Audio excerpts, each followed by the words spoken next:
চূর্ণী নদীর জলে ভেসে আসে ওপার বাংলার ঢেউ। স্টেশনে ট্রেন বারবার উগরে দেয় হাজারো মানুষ। সময়ের সঙ্গে সঙ্গেই মফস্বলও বদলাচ্ছে, নিজের চরিত্র হারাচ্ছে ধীরে ধীরে। তত আরো বেশি করে স্মৃতিকাতর হচ্ছেন বয়স্করা। তবু এখনো রানাঘাট নিজেকে ফুরিয়ে ফেলেনি। সে নিজের গল্প আজও বলতে জানে। কবি মৃদুল দাশগুপ্ত যথার্থ লিখেছেন, ছোট্ট শহর রানাঘাটে মানুষ যেন চন্দ্রে হাঁটে, তাদের দেখে সেলাম ঠোকে হিমালয়ের চূড়া। চূর্ণী নদীর ধারে তখন নাকি ডাকাতের আস্তানা। সেই ভয়ে সব নৌকো যেত দলবদ্ধভাবে। ডাকাত সর্দারের এমনই দাপট যে তার জন্যেই কালক্রমে অঞ্চলের পুরনো নামটিও গেল খসে। সেই থেকে ডাকাত সর্দারের কিংবদন্তি নামের শরীরের নিয়েই বহরে বাড়ছে রানাঘাট। যদিও সেই নামকরণ নিয়ে আরো অনেক গল্প রয়েছে। গল্পরা আসলে ঘিরে আছে গোটা রানাঘাটকেই। নমস্কার বন্ধুরা, কেমন আছেন সবাই? গল্প যেখানে সত্যি চ্যানেলের আরো একটি নতুন গল্পে আবারও আপনাদের সকলকে স্বাগত জানাই। হ্যাঁ, শুরুটা শুনে ঠিকই ধরেছেন, আজ বলবো রানাঘাটের গল্প। রানাঘাটের ইতিহাস এবং আরো নানান তথ্য থাকছে এই গল্পে। শুনতে থাকুন, না স্কিপ করে। আর আবারও মনে করিয়ে দিই, আমাদের চ্যানেলে নতুন হলে অবশ্যই সাবস্ক্রাইব করে পাশে থাকবেন, বেল আইকনটিকে প্রেস করে নেবেন যাতে পরবর্তী গল্প খুব তাড়াতাড়ি আপনাদের কাছে পৌঁছে যায় তার জন্য। আর যদি ভালো লাগে তাহলে একটা লাইক, কমেন্ট, শেয়ার করবেন আপনাদের কাছের মানুষদের সাথে। নদিয়া জেলার এই শহর আদতে ঘোর মফস্বল। সামান্য দূরেই বর্ডার, গেদে পেরোলেই বাংলাদেশ, মানে ওপার বাংলা। দেশভাগের পর তাই ছিন্নমূল মানুষদের সবচাইতে বড় ঢল চাক্ষুষ করেছিল এই মফস্বলই। রাতারাতি উদ্বাস্তু তকমা লেগে যাওয়া মানুষগুলোর জন্য এখানেই খোলা হয়েছিল কুপার্স ক্যাম্প।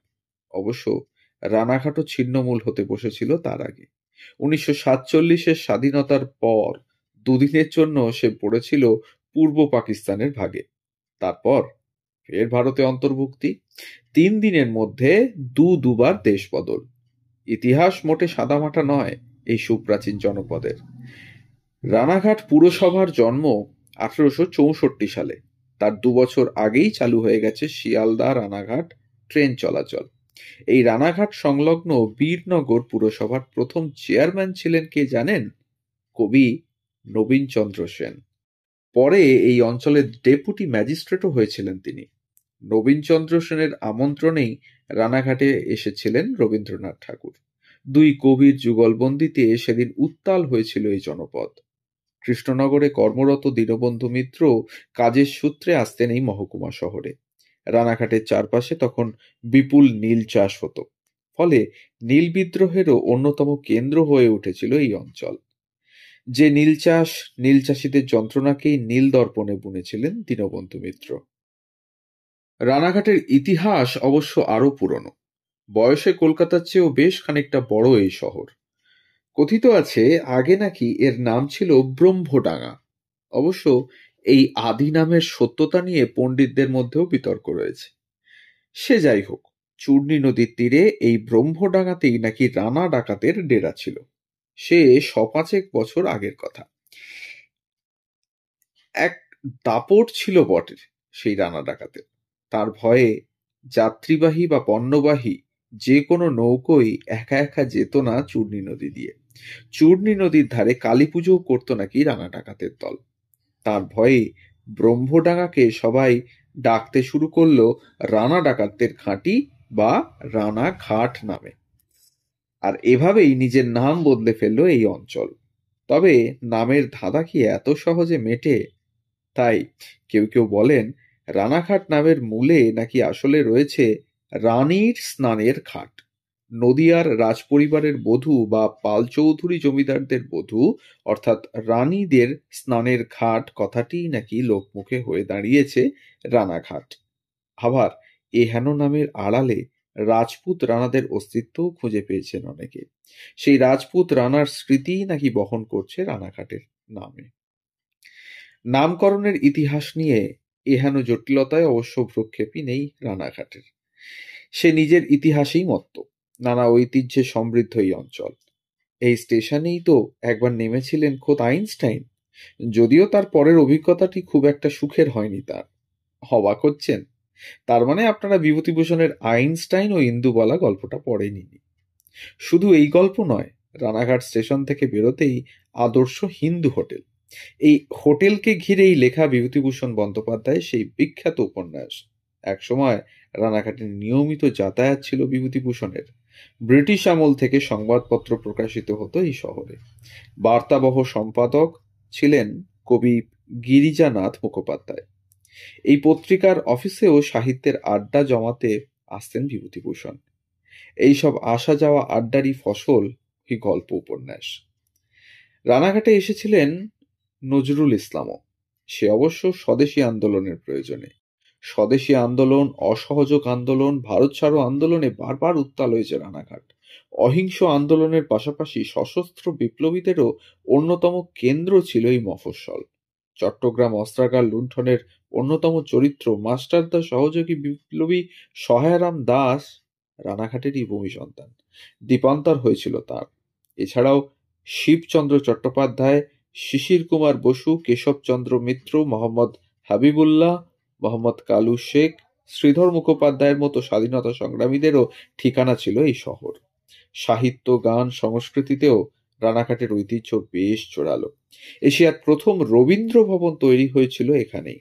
রবীন্দ্রনাথের জন্ম শতবর্ষ উপলক্ষে স্থানীয় মানুষেরা মিলেই গড়ে তুলেছিলেন রবীন্দ্র ভবন। এখান থেকে প্রকাশিত হতো একাধিক পত্রপত্রিকা। এই রানাঘাটেই বেড়ে উঠেছেন কবি জয় গোস্বামী। তার প্রথম পর্যায়ের কবিতাগুলির জন্ম সাক্ষী এই ছোট্ট শহর।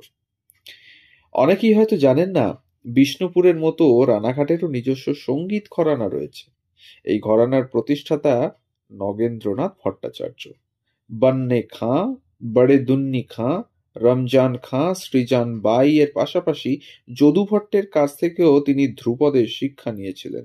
কালক্রমে একটি নিজস্ব ঘরানার জন্ম দেন নগেন্দ্রনাথ, যে ঘরানার সবচাইতে উজ্জ্বল শিল্পী শিবকুমার চট্টোপাধ্যায়। গুলিন্দা নামে অবশ্য তার বেশি পরিচিতি।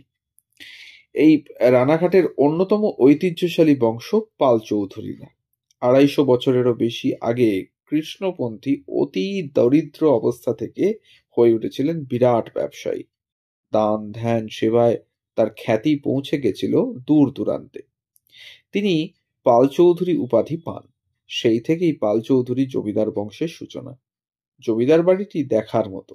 স্কটিশ স্থাপত্যে ৩০০রও বেশি ঘর নিয়ে তৈরি বিশাল ইমারত, ভিতরে টেরাকোটার আবার মন্দির। কৃষ্ণনগরের সরভাজা যেমন বিখ্যাত, তেমনি রানাঘাটের পান্তুয়াও কম যায় কিসে। যোগুময়রার পান্তুয়া তো বিখ্যাত। এই রানাঘাটেই একত্র সহাবস্থান শাক্ত, বৈষ্ণব, সুফি, খ্রিস্টানদের। সিদ্ধেশ্বরী কালী মন্দির, গির্জা সবই আছে রানাঘাটে। লোকায়ত ধর্মাবলম্বী মানুষদের দেখাও মিলবে এখানে। আর আছে শহর থেকে দুপা বেরোলেই ফুলের চাষ। আচ্ছা, রসগোল্লার উদ্ভাবক কে? বিরোধ শুধু বাংলা ওড়িশার নয়, বিরোধ বাংলার মধ্যেও। বাগবাজারের নবীনচন্দ্র দাসকেই রসগোল্লার উদ্ভাবক বলে ধরা হয়। ১৮৬৮ সালে নবীনচন্দ্র রসগোল্লা তৈরি করেন, কিন্তু অনেকের মতে রসগোল্লার আসল উদ্ভাবকের নাম হারাধন মণ্ডল। হারাধন মণ্ডল শান্তিপুরের ফুলিয়ার মানুষ। রানাঘাটের পাল চৌধুরীদের হালুইকর ছিলেন তিনি। তিনিই নাকি রসের মধ্যে ছানার ডেলা ফেলে একটি অভিনব মিষ্টান্ন প্রস্তুত করেন। পাল চৌধুরীরা তার নাম দেয় রসগোল্লা। রসগোল্লা ছাড়া রানাঘাটে অনেক কাল ধরে চলে আসা মিষ্টান্ন দ্রব্যের মধ্যে রয়েছে পান্তুয়া, গজা, অমৃতি ইত্যাদি। মহাদেব ঘোষ এবং যোগুময়রার দোকান প্রায় শতাধিক বছরের পুরাতন। এছাড়া রয়েছে বিভিন্ন ভাজাভুজির নানাবিধ কারিগরি, যা আমাদের ট্রেন লাইনে অত্যন্ত বিখ্যাত। রানাঘাটের ভুজিয়া, রানাঘাটের পাপড়ি ইত্যাদি ইত্যাদি। তো এই ছিল আজকের গল্প, রানাঘাটের গল্প, রানাঘাটের ইতিহাস। পরতে পরতে সাক্ষী রয়েছে রানাঘাটের মাটি। বিপ্লবের সাথেও যুক্ত ছিল রানাঘাট, এবং সাহিত্যের পীঠস্থান ছিল রানাঘাট। এখনো তার স্মৃতি বয়ে বেড়াচ্ছে রানাঘাট। আমাদের গল্প যদি ভালো লাগে তাহলে চ্যানেলটিকে সাবস্ক্রাইব করে পাশে থাকবেন, বেল আইকনটিকে প্রেস করে নেবেন যাতে পরবর্তী গল্প খুব তাড়াতাড়ি আপনাদের কাছে পৌঁছে যায় তার জন্য। আর যদি ভালো লাগে একটু লাইক, কমেন্ট, শেয়ার করবেন। সবাই ভালো থাকবেন আর শুনতে থাকবেন গল্প যেখানে সত্যি। ধন্যবাদ।